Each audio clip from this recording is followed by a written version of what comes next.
fjalës e mirë, këngës së bukur në Odeon. Si për çdo javë që kemi mysafir nga më të rrallët, më të veçantët, edhe këtë javë e kemi një mysafir tepër të veçantë. Një jetë shumë interesante, një piramidë krijuese, një njeri që vjen edhe si erudit në botën edhe të historisë, edhe të letërsisë, edhe të jetës në përgjithësi. Vjen nga ulqini ynë i dashur. Zonja Zotri për ka herë kishim pritur një mik të dashur, një rrëfys të mirë që i përngjet sheshit Odeon. Zonja Zotri për ju, për ne, për të gjithë, Zotri Sami Flamuri. Hajde Sami, mirë se erdhe.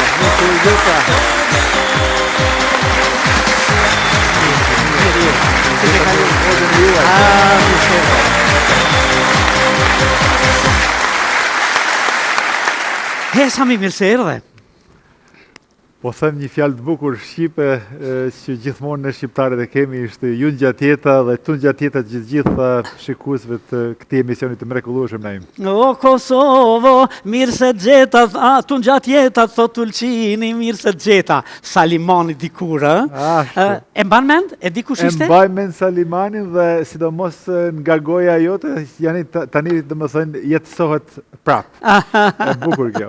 Mirë se erdhe. Mirë se ju gjeta edhe një herë, është kënaqësi e veçantë, se me të vërtet unë Kosovën jo vetëm që e kam në shpirt, por dardania jonë krishtlike është gjithmonë ai vendi që i rikthehemi edhe i rikthehemi jo vetëm me madh, po i rikthehemi me një dashuri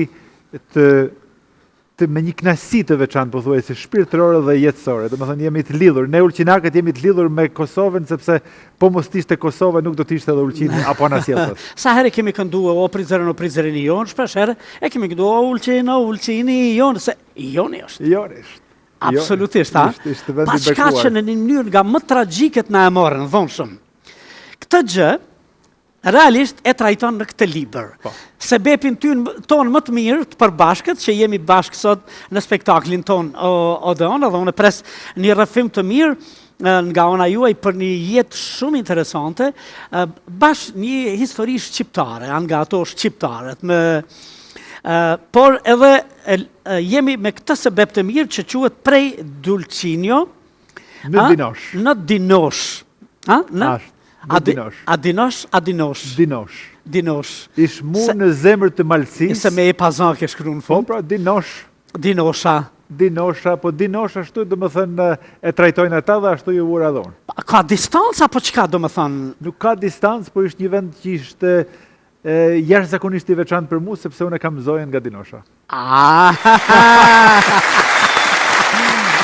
Po shëndes në tretin. Ky libër është historik, realisht.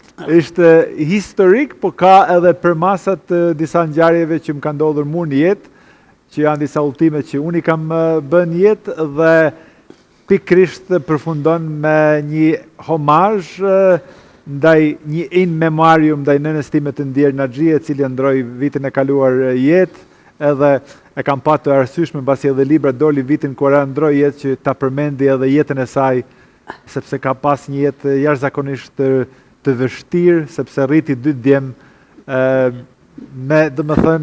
me burr, po jetima me bab gjallë. Jetima me bab gjallë, po një nën legjendare, që nuk është nuk është bashkë me babajnë dhe ju bëjmë homazh me dorë trokitje prej...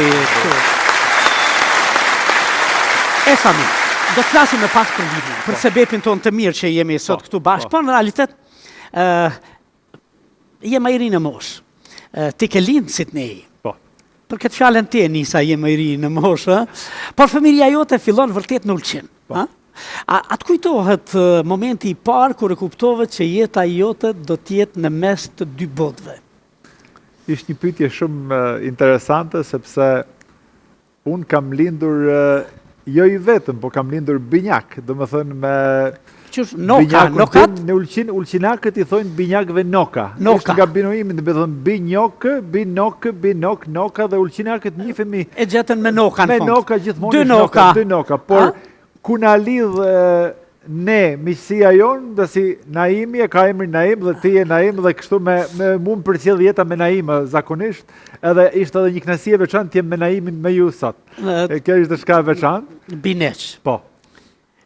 Babaja kishte emrin Flamur. Flamur. I lindur në Lushnjë të Shqipërisë. Në Lushnjë, po prandaj në Flamur atje. Po, prandaj Flamur sepse në atë kohë kur ka lindur babai me 41. Se po t'ishte në pyetje Ulçini, më do vonë. kishte emër Shaban. Po, me shumë rrezik ta vej emrin Flamur këto në. Ishte rrezik se dhe nuk ishte një emër i ndëgjuar sepse emrat shqiptar nuk ishin në vëmendje apo nuk ishin në dijeni fare tek popullata e Ulçinit që ishte, siç edhe përmendën në librin Prej Dulçe në Dinosh, domethënë prej vitit 1880 ne jemi në një sundim të drejt për drejt të Malit Zi. Të Malit Zi. Edhe Samiu dhe Naimi. Po. Babai i vuni këta emra? Tani kjo ishte një pyetje shumë e bukur. Apo me nonën bashkë? Jo, ishte pyetje shumë e bukur. Ja ku lidhet Kosova prap me ne. Babai me ka pasur një shok nga Ilixha Apes, e ka pas emrin Jashar Domniku. Edhe babai i ka thënë Jasharit, Jashar, mbasi Jashari s'kishte fëmijë, i tha ti do t'ja ngjesish fëmijëve të mi, djemve të mi emrat, po me njët emra patriot sepse Hasan e Hysen kena boll. Të lutem me njët emra për Jashari duke ja kuptuar shpirtin e Flamurit, tha shiko, to fëmijë kanë lindur me emër, edhe ja pra do t'jetë Samiu i madhi dhe Naimi i vogli dhe ja ashtu pagzuam me emrat e dy rilindasve kombëtar. Pse s'ju kërkut llogari ma vonë prindërve kur i bashkut, mas shumë vitesh mi ju thonë, pse se bërë edhe një ta bojmë edhe Abdylin kështu? Abdyli, prandaj ishte kjo ndamja atyre 20 vjeçës që ne nuk e pam që ne do trajtojmë. Se ndoshta do të ishte Abdyli. Abdyli do ishte domos. Këtu është. Unë kam dëshirë që të rrëfejmë për jetën tuaj tepër interesante, të babait tuaj, të nënës tuaj që unë kam dëshirë ta quaj nën legjendare, edhe të ju të dyve Binjak Ulqinak, të cilët kur ishit vetëm 3 vjeçar, babai ju nxori biletat, nënës edhe juve, ju përcolli në aeroport, edhe pastaj ka një periudhë shumë të gjatë ku ju nuk takoheni me po. A ke ne i kujtim, ne i pamje, ne i ndjesi, ne i moment nga ajo ndarje që ndodhi e tillë që të jetë pastaj shumë e gjatë? Ishte interesant edhe pse ishim shumë të vegjël me Naimin në 4 vjeçare, ne mbam disa momenta apo si intermezzo jetësore që ne kur ja thoshim nënës të ndjerë Naxhia, ajo u habiste se si ne mbam mend një moment kur babai punonte në Australi në një pub australian duke pastruar pubin, ne mbashim mend gjithat moment. Ishte një moment tjetër kur ne mbam mend që gati edhe unë edhe Naimi kemi pasur të dalim në rrugë dhe të na nxaj një kerr se ishte një mjegull e madhe, edhe aty Flamuri nuk ka parë, domethënë se ne kemi dalur fare nga shtëpia, ne dy binjak kemi qenë jashtëzakonisht të lëvritshëm, s'kemi lënë dy gur bashkë, ashtu. Kurse nëna u çuditë se si aq të ri dhe i mba mend, kurse ishte pikrisht kërkesa e gjyshit ton Xhemal që t'i shikojnë nipat e vetë. Edhe kur babai e bëri atë që na blej biletat për nënën dhe ne të rikthehemi në Ulqin, ai priste që do të kthehet edhe Flamuri. Po kur erdhem ne në Ulqin, erdhi nëna me 2 nipat e Xhemalit, por Flamuri nuk ishte kërku. Gjyshi ishte. Gjyshi ishte i gjallë dhe gjyshi u trondit.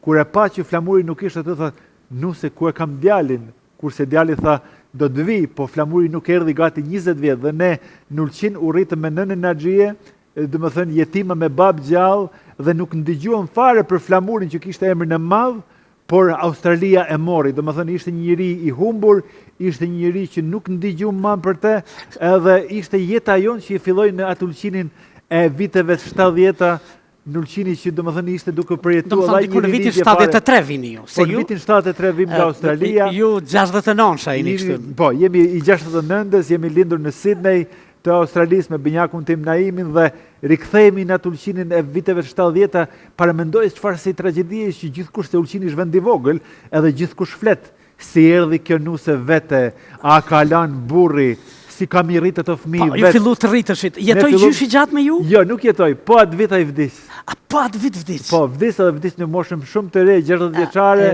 edhe nuk e përjetoj. I bindur që do kthehet Flamuri. Ndaj djalit saj, po, ndaj djalit ti. Djalit ti. Ju po rritëshit njerëzit flisnin. Ku e keni babain? Babain, pse s'vjen? Po, edhe ishim 40 vjet të Flamurit.